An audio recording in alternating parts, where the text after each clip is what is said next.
Hi guys! Good morning! Let's make breakfast. 8 na in the morning, hindi pa ako nakapag-breakfast.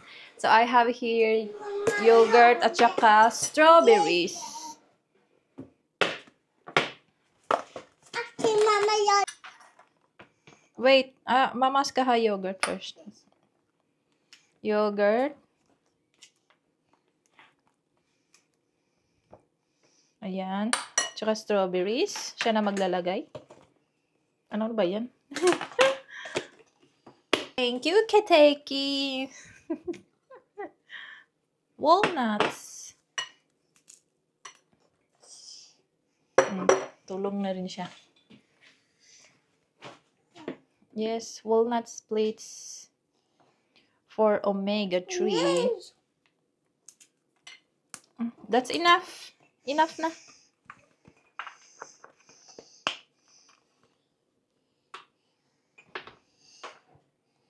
There you go. Thank you. Thank you. Oh, ang daming walnuts. Ang daming walnuts. Nak. No. Hey, it's for mommy. Baka mahulog, okay? Yeah, anta guys.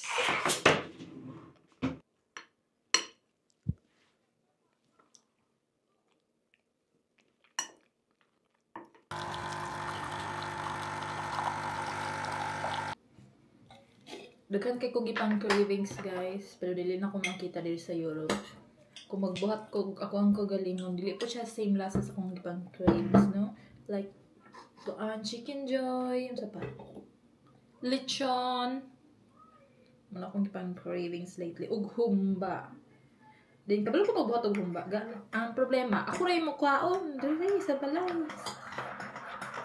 Akong partner o akong anak, dili sila mahilig sa mga adobo, mga sinigang nila, mga gusto, mga sabaw, mga nilaga. Anyway, enjoy na tong coffee.